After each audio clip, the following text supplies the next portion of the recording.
Why students want to stay? The push-pull and the asylum edge. Picture standing on Tower Bridge at night, looking out over the River Thames. Behind you, years of study, nights of eating fast food, indomie, pizza, burgers, and library grinds. Thousands of pounds in tuition fee. Ahead of you, a city alive with opportunities. From the fintech firms in Canary Wharf to hospitals needing skilled staff. You tell yourself, after all this investment, how can I just pack my bags and bounce?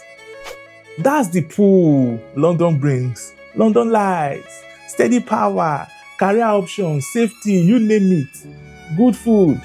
But then comes the push. A message from the Home Office. Rising visa fees.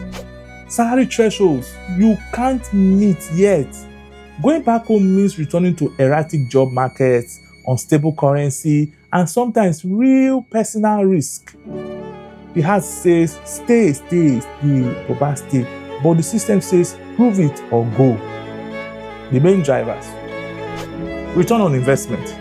International tuition isn't beans. Not be beans and rice. It's not easy to gather that money. Nigerian families sell land, clear savings, borrow heavily. Graduates want to recoup this investment with UK earnings, not gamble on certain naira returns. Job opportunities and lifestyle. Even a mid-level UK job can out-earn a senior role back home in Nigeria. Provide the money to naira, you will know. Have reliable infrastructure, healthcare, and safety, and the contrast is sharp. The difference between abroad and Nigeria is big. Family stability. For those who brought their dependents, uprooting kids from UK schools after a year or two feels unfair to the kids. It feels unfair. Many parents will try every legal route to stay put. I tell you, even illegal route. Safety and protection. For some, going home isn't just inconvenient, it's unsafe. There's political activity, there's Boko Haram, there's different things, kidnapping. I'm telling you, many risks are involved. Asylum then becomes a shield, not just a tactic. The asylum temptation. Others, unable to land jobs, seek asylum as a plan B. They file claims hoping to extend their stay, but this is risky. Approval rates have dropped. Scrutiny is high, and many end up stuck in limbo, unable to work, waiting for months in crowded hotels. God forbid. It's like climbing a tall Iroko tree. You have gone too far up,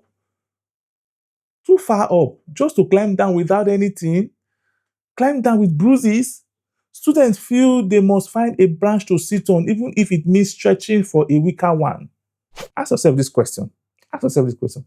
Am I planning my post-study path early enough, or am I waiting until panic sets in? Do I truly meet the criteria for protection, or am I confusing economic goals with asylum requirements? If staying legally proves impossible, what's my dignified exit plan? Is there a plan B that still honors my investment? Let me give you an example. Two graduates faced the same crossroads.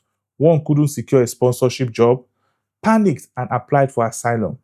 Months later, they were stuck, no work rights, family stress, future uncertain. Another, also jobless, pivoted, applied for a second master's degree with a scholarship in Ireland, then leveraged that into a work visa there. Both wanted to stay, but their strategies led to very different outcomes. What's the takeaway? The desire to remain is natural. Money, safety, family, and hope all pull students to stay. But not all rules are equal. Some give stability, others only buy time. Asylum should be for genuine risks, not as a last minute escape hatch, because the system is cracking down hard. Go and check the news. The smartest move, start building plan A, that is your sponsorship job. Then build plan B, study and work private, and build plan C, return home before the tassel flips at graduation. Nigeria versus India versus China. Same story, different levels. Set the scene. Imagine three groups of students waiting in line at Heathrow immigration. One from Lagos, one from Delhi in India, and one from Beijing in China. All came chasing the same promise: world-class education and brighter futures. But the way their journeys play out is a different ball game. It's different, as if jollof rice, curry from India, and hot pot from China. Let's focus on Nigeria. What you observe for immigrants, students coming from Nigeria to UK, one is rapid surge from 2019 to 2022, huge spike in dependence. Most taught master's courses in business, healthcare, and IT. The challenges for Nigerians: high visa refusals due to financial documentation checks. Dependence crackdown hit Nigerians hardest. Many seek work visa but often land in social care work, taking care of old people. What is their stay pattern?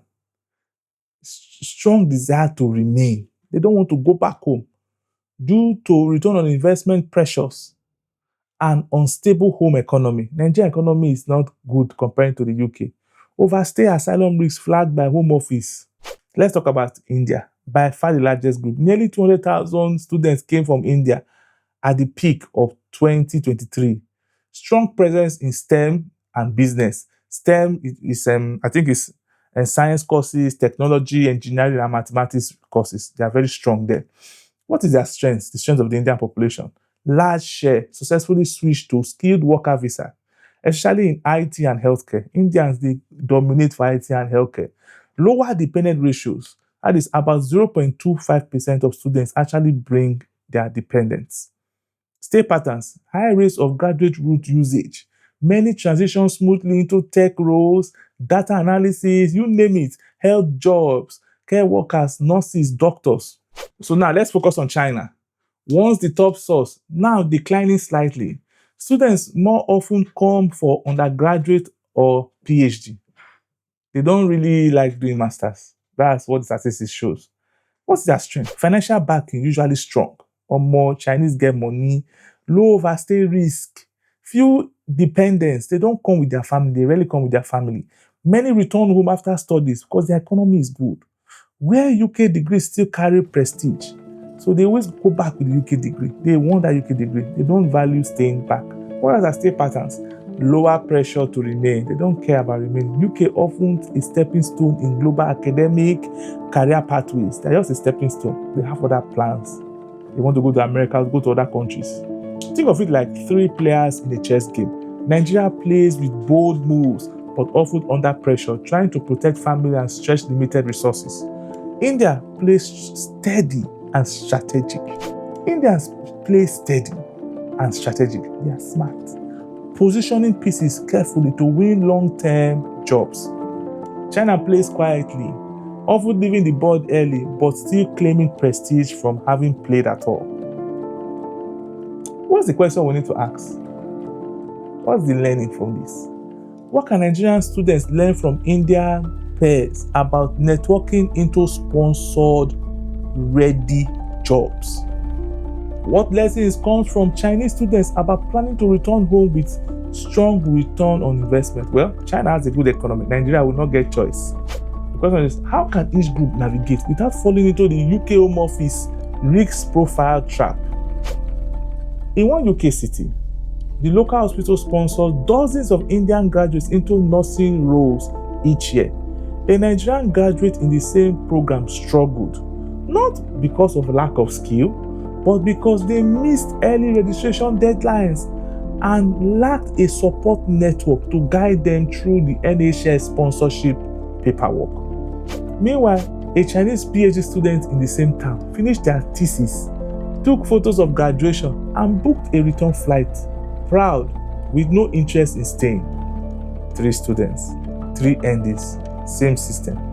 What are the takeaways? Nigerians face the steepest climb in the UK.